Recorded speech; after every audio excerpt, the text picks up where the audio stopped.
North Minneapolis, August 8, 2021. Surveillance cameras outside Skyline Market captured it all in cold, unflinching detail. Two men moving with purpose through the parking lot, weapons drawn. Moments earlier, they had already fired on a known associate of their rivals at a nearby store. Now they spotted another target. They were wrong. The man they chased and shot at least 8 times was Darryl Wells Jr., 25 years old, a father with no gang affiliation whatsoever. He was simply in the wrong place at the wrong moment. Wells died on the pavement, while the shooters melted back into the streets they claimed as their own.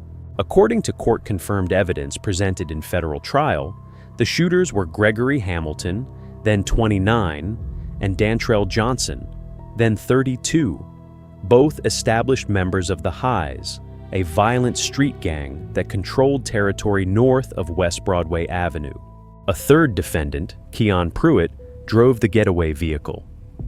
2 juveniles, also tied to the gang, joined the final pursuit in a stolen Porsche. The entire sequence was retaliation for the murder of a Highs associate the night before. What began as a street-level feud ended with federal indictments that treated the Highs the same way prosecutors once treated the Mafia. In April 2025, after a 2-week federal trial, a jury convicted Hamilton and Johnson of RICO conspiracy and using a firearm to commit murder. On December 16th and 18th, 2025, both men received life sentences without parole. The government's evidence painted a picture of a criminal enterprise that did not simply react to violence, it organized it. Drug trafficking, firearms offenses, targeted shootings, and, crucially, the deliberate recruitment of teenagers to carry out the gang's most dangerous work. Yet one question lingers like smoke after the gunfire. In a city carved up by invisible borders of gang territory, when hunters set out with deadly intent and mistake their prey, what does the death of an innocent man finally reveal about the machine behind the violence? And how many more invisible hands were guiding the triggers? That is the question this story will not let you forget.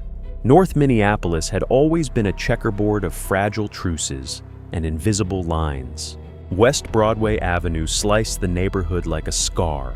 Highs territory to the north, Lowe's territory to the south. The Highs were not a loose crew of corner boys. Federal prosecutors would later prove in court that they operated as a criminal enterprise. Drug trafficking, illegal firearms, extortion, and a steady diet of targeted violence designed to keep rivals off their blocks and customers in line. According to court-confirmed evidence from the RICO indictment and trial, the gang controlled the flow of fentanyl and other narcotics north of Broadway, while arming itself with handguns and rifles bought and sold on the street. Gregory Hamilton, street name Lil Lord, and Dantrell Johnson, known as Trell Mo, were established shooters within that structure. Both men were already in their late 20s and early 30s by August 2021. Trial testimony and surveillance placed them at the center of the gang's most lethal work. Keon Pruitt, younger at 22, functioned as driver and facilitator. The enterprise also relied on something darker: the deliberate recruitment of teenagers, sometimes as young as 14 or 15, who were given guns, status, and a place in the hierarchy in exchange for carrying out the riskiest acts. Court records show this pattern was not incidental. It was policy. The fault line cracked open on the evening of August 7, 2021. Prince Martin, a prominent associate of the Highs, was gunned down outside Winter Gas Station on West Broadway. The killing was widely understood on the street as Lowe's work. Within hours, the Highs held an informal memorial. Hamilton was there. Later that same afternoon, according to federal evidence presented at trial, Hamilton and Johnson climbed into a vehicle and went hunting. Their first stop was Wally's Foods, a known Lowe's hangout. They opened fire on a Lowe's associate. The man survived. But the retaliation was not finished. Surveillance cameras captured what happened next at Skyline Market on Glenwood Avenue, just blocks away. Hamilton and Johnson entered the store armed. They spotted Darryl Wells Jr., 25, a father of two with no documented gang ties, shopping for groceries. They mistook him for a rival. The cameras recorded the pursuit in merciless detail. Wells running, the shooters firing, then the chase spilling into the parking lot and alley, where two juveniles, also tied to the highs, and riding in a stolen Porsche driven by Pruitt, joined in. Wells was hit at least 8 times. He died on the pavement while the shooters melted back into the streets they claimed as their own. Those first cracks were already visible in the immediate aftermath. The victim was not a Lowe's soldier. He was a neighborhood man in the wrong place. Yet the shooters had moved with the cold efficiency of men who believed they were executing sanctioned business. The mistake did not slow them down. It was absorbed into the machinery. Federal investigators would later argue this was the enterprise at work, not random street chaos, but a racketeering conspiracy that treated human targets as interchangeable once the order to hunt had been given. What the streets saw as payback, the court would later define as predicate acts in a larger pattern. And the first quiet question began to form. Not just who pulled the trigger, but how many hands, invisible and higher up the chain, had already set the hunt in motion. The retaliation unfolded with mechanical precision. The kind federal prosecutors would later describe in court as the signature of an organized enterprise, rather than the heat-of-the-moment rage of street feuds. August 7th, 2021. Prince Martin, a well-known Highs associate, was shot and killed outside the Winter gas station on West Broadway, the very heart of Highs territory. Court documents and trial testimony established that Hamilton and Johnson were among those gathered at the scene that evening, paying respects at an impromptu memorial. According to evidence presented at trial, within hours, the two men climbed into a vehicle and began what the government called a hunting mission. Their first stop was Wally's Foods, a known Lowe's hangout just blocks away. Hamilton and Johnson opened fire on a documented Lowe's associate. The man survived. The attack was not random. Surveillance and witness statements placed the shooters in coordinated movement. But the night's business was unfinished. By early evening on August 8th, the pair arrived at Skyline Market on the 1800 block of Glenwood Avenue. Federal court records confirm they entered the store armed with semi-automatic handguns. Darryl Wells Jr., 25 years old, a father of two with no gang affiliation, no criminal record tying him to the Lowe's or any other crew, was inside shopping for groceries. The cameras captured everything in high-definition silence. Wells turning, realizing he was the target, and running for the exit. Hamilton and Johnson fired inside the store, then pursued him into the parking lot. Wells made it only a few yards before a stolen Porsche, driven by Keon Pruitt and carrying two juveniles tied to the highs, clipped him with its driver's door. Wells stumbled, kept running toward an alley. The shooters continued firing. All told, according to the medical examiner's testimony and ballistics evidence introduced at trial, Wells was struck at least 8 times. He collapsed on the pavement and died at the scene. The immediate aftermath was captured on multiple surveillance feeds and eyewitness accounts later corroborated in federal court. The shooters and their getaway drivers melted back into the north side streets they controlled. No arrests followed that night. On the street, word spread quickly that the Highs had answered Prince Martin's death with what they believed was a clean hit on a Lowe's soldier. Only later would investigators establish the fatal misidentification. The consequences rippled outward in ways the gang could not have calculated. Darryl Wells Jr. left behind 2 young children and a family with no connection to the territory war. His death was not collateral damage in the eyes of the community. It was proof that the invisible borders had become lethal to anyone who simply lived inside them. For the Highs, the operation appeared successful in the moment. A rival territory had been reminded of their reach. Yet that single mistake planted the first forensic thread that federal investigators would later pull. Within weeks, Minneapolis police and federal agents from the FBI and ATF began piecing together the surveillance, vehicle tracking, and cellular data. The RICO framework allowed prosecutors to treat the shooting not as an isolated homicide, but as a predicate act within a larger criminal enterprise. The recruitment of juveniles, the use of stolen vehicles, the rapid escalation from memorial to multi-location shooting. All of it would be presented in court as evidence of structure, not chaos. One fact remained undisputed by the jury. The men who pulled the triggers believed they were executing sanctioned business. The enterprise had given the order, supplied the weapons, and coordinated the movement. What it had not done, could not do, was guarantee the target was who they thought he was. The machine had misfired, and the federal government was already listening. The machine did not stop simply because one man lay dead on the pavement. Within hours, Minneapolis Police Department detectives, working alongside the FBI and ATF, under the North Central High-Intensity Drug Trafficking Area Task Force, began pulling every available thread. What they found was not the chaos of a single revenge shooting. It was the footprint of something larger. Court-confirmed evidence presented at the 3-week federal trial in April 2025 established the timeline with surgical precision. Multiple high-definition surveillance cameras at Skyline Market recorded Hamilton and Johnson entering the store armed.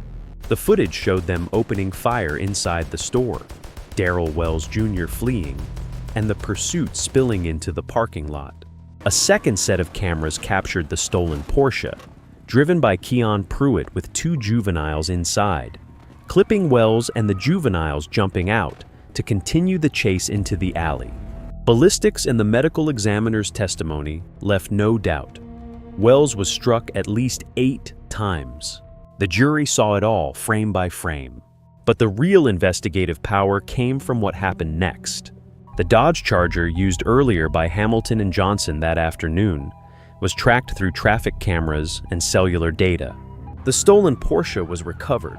Cell phone records placed the 3 adult defendants in coordinated movement from the memorial for Prince Martin straight through the 2 shooting locations.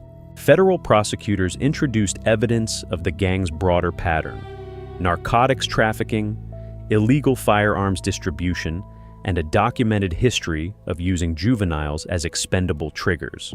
According to trial testimony and the RICO indictment, this was not isolated. The Highs had been operating as a criminal enterprise north of West Broadway for years, and this retaliation fit the established racketeering activity. One of the most damaging links came from cooperating witnesses. Jovan Knight, a former Highs associate who testified under federal protection, described the internal culture. Juveniles were deliberately recruited, armed, and given status in exchange for carrying out the most violent acts. The government argued this recruitment was not fringe behavior, it was enterprise policy. The 2 juveniles involved in the alley shooting had already pleaded guilty in Hennepin County District Court to second-degree murder for the benefit of a gang and received 35-year sentences. Their state convictions became predicate acts that strengthened the federal RICO case. Yet here, the chain began to show its first visible cracks. Fact 1, the shooters and their driver believed Wells was a Lowe's member. Court records confirmed they had just shot at a documented Lowe's associate at Wally's Foods earlier that evening. The misidentification was immediate and total, but no evidence emerged at trial that anyone inside the Highs leadership corrected the mistake after the fact or expressed regret. The enterprise simply absorbed the killing as a successful operation. Fact 2, Hamilton and Johnson had already pleaded guilty in state court in 2022 to intentional second-degree murder for the benefit of a gang and were serving 35-year sentences when the federal RICO indictment layered on top. The federal case treated the same homicide as one predicate act within a larger conspiracy that included drug trafficking, firearms violations, and multiple other shootings. Legally clean, but it raised a quiet question about resource allocation. How many other unsolved or solved but not really street killings in North Minneapolis were actually pieces of the same enterprise? Fact 3. While the video evidence against Hamilton, Johnson, and Pruitt was overwhelming, the government still needed to prove the RICO structure itself. That required showing the Highs was not just a loose collection of friends with guns, but an ongoing organization with hierarchy, rules, and profit motives. Cooperating witnesses filled some of those gaps. Physical evidence, seized firearms, narcotics, and financial records filled others. Yet the precise command and control moments on August 7th and 8th, 2021, who, if anyone, gave the explicit order to go hunting after Prince Martin's death, remained inferential rather than direct. The investigation had turned a neighborhood tragedy into a federal conspiracy case. It had mapped the territory, the players, and the pattern. What it could not fully illuminate was the quiet machinery that allowed a mistaken identity execution to be logged internally as just another day's work. And that machinery, the jury ultimately decided, was exactly what the RICO statute was written to dismantle. By the time the case reached the federal courthouse in downtown Minneapolis in April 2025, the facts had already been litigated once in state court. Hamilton and Johnson had each pleaded guilty to second-degree murder for the benefit of a gang and were serving 35-year sentences. Yet the RICO indictment transformed the same homicide into something larger, one predicate act in an ongoing criminal enterprise. The 3-week federal trial that followed became the courtroom reckoning the streets had never seen. Assistant U.S. attorneys laid out the government's case with clinical detachment. First came the surveillance footage, high definition, merciless, played frame by frame for the jury. Cameras inside Skyline Market captured Hamilton and Johnson entering armed, spotting Darryl Wells Jr., and opening fire. The pursuit spilled into the parking lot and alley, where the stolen Porsche driven by Keon Pruitt arrived with 2 juveniles. Ballistics matched the rounds. The medical examiner confirmed Wells had been struck at least 8 times. Court-confirmed evidence left no room for reasonable doubt about who pulled the triggers or who drove the getaway car. The real battle, however, was not over identity. It was over structure. Prosecutors called cooperating witness Jovan Knight, a former Highs associate who had already pleaded guilty to the broader RICO conspiracy. Knight described in precise, unemotional detail how the gang operated. Territory north of West Broadway Avenue, defended through targeted violence, narcotics distribution as the economic engine, juveniles recruited and armed precisely because they carried less legal risk. His testimony painted the August 8th shootings as textbook enterprise activity. Retaliation ordered and executed under the gang's rules, not personal vendetta. Defense counsel pushed back on the enterprise theory. They argued the retaliation was raw street payback for Prince Martin's murder the night before, not evidence of a hierarchical criminal organization. They highlighted the misidentification of Wells, an innocent man with no Lowe's affiliation. Yet the jury had already heard the government's rebuttal, cellular data placing the defendants in coordinated movement from the memorial straight to the 2 shooting scenes, the use of stolen vehicles, and the seamless integration of juveniles into the hunt. The RICO statute does not require perfection in execution. It requires pattern and purpose. The jury saw both. After hours of deliberation on April 23, 2025, the verdict came down clean and unanimous. Gregory Hamilton, Dantrell Johnson, and Keon Pruitt were each convicted of RICO conspiracy and using a firearm to cause death during a crime of violence. The mandatory life sentence on the firearm count left Judge Nancy Brazel no discretion at sentencing. On December 16, 2025, Hamilton stood before the court. On December 18th, Johnson followed. In both hearings, the judge made the government's point official. This was gang revenge, she observed. Pure and simple. Life without parole for both men. Pruitt received a separate but still lengthy federal term layered atop his state sentence. The machine that had mistaken Darryl Wells Jr. for an enemy and absorbed the error without hesitation had finally been named, convicted, and dismantled in open court. The verdict was more than punishment. It was federal confirmation that the invisible hierarchy, the recruitment pipelines, the territory maps, the policy of using children as triggers, existed and could be proven beyond reasonable doubt. What remained unspoken, however, was whether the enterprise had truly ended or simply gone quieter, its remaining hands still guiding events from the shadows.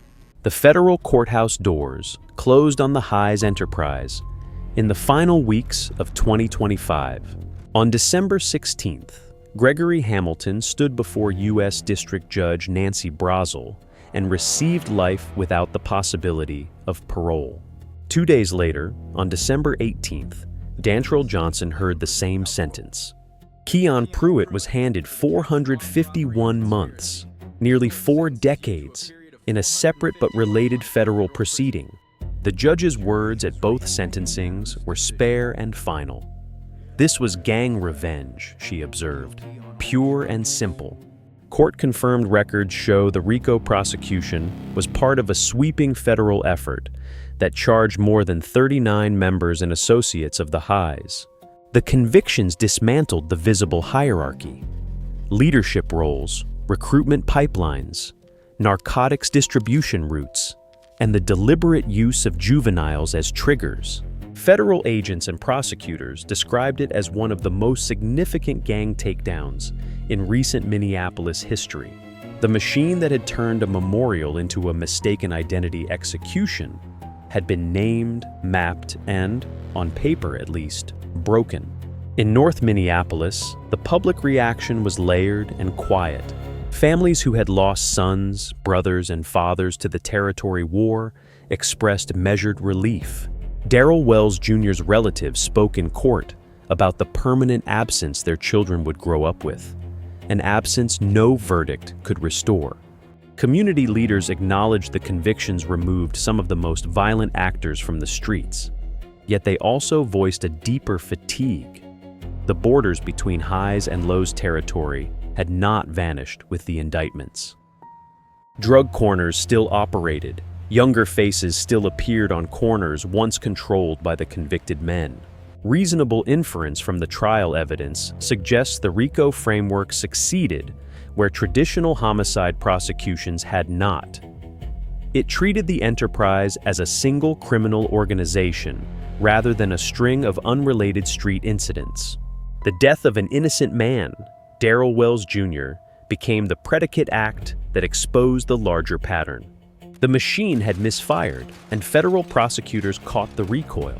But the central question refuses to close. If hunters can be dispatched with such lethal confidence that they mistake a grocery shopper for a rival and treat the error as operational overhead, what does that reveal about the invisible hands that still move inside the same neighborhoods? Court records documented the structure that existed in 2021. They do not prove that structure has ceased to exist, only that its most identifiable parts have been removed. How many other unsolved or cleared but not really street killings in North Minneapolis were also predicate acts of the same enterprise? How many more teenagers have already been groomed to replace the ones now serving decades? And most hauntingly, in a city still carved by those same invisible lines, how long before the next memorial becomes the next hunt? The federal government dismantled one machine. The streets have seen machines before. They know how to build new ones.